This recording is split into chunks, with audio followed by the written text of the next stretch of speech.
Mas nagbaskog pa kag nahimo ra nga severe tropical storm ang Bagyo Paolo samtang nagahinampot ini sa Northern Aurora pa Southern Isabela. Sa latest nga weather bulletin, nakita ng sentro sang bagyo sa kalayon nga 150 kilometros na sidangan sang kasiguran Aurora.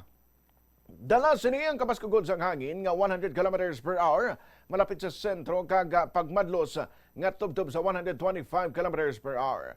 Nagahulag ini para katungdan aminhan katungdan sa kada sigun nga 20 kilometers per hour. Yari mga lugar nga napaidalom sa signal number 3. Sa Luzon, northern portion sang Aurora, central kag southern portion sang Isabela, northern portion sang Quirino, northern portion sang Nueva Vizcaya, Mountain Province, Ifugao, southeastern portion sang Abra, northern portion sang Benguet, central kag southern portion sang Ilocos Sur, kag northern portion sang La Union.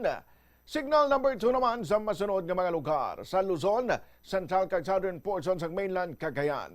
Nabiling nga bahin sang Isabela, nabiling nga bahin sang Quirino, nabiling nga bahin sang Nueva Vizcaya, ang central portion sang Aurora, northern portion sang Nueva Ecija, central kag southern portion sang Apayao, Kalinga, nabiling nga bahin sang Abra, the rest of Benguet, central kag southern portion sang Ilocos Norte, the rest of Ilocos Sur, the rest of La Union, kag northern portion sang Pangasinan. Signal number 1 naman sa mga masunod nga lugar dito sa may Luzon. Nabiling nga bahin sang mainland Cagayan, lakip na ang Babuyan Islands. Nabiling nga bahin sang Aurora, northern portion sang Quezon, kalakip ang Pulilio Islands, Camarines Norte, northern portion sang Camarines Sur, Catanduanes, nabiling nga porson sang Apayao, nabiling nga bahin sang Ilocos Norte, nabiling nga bahin sang Pangasinan, the rest of Nueva Ecija, northern portion sang Bulacan, Tarlac, northeastern portion sang Pampanga, kag northern portion sang Zambales.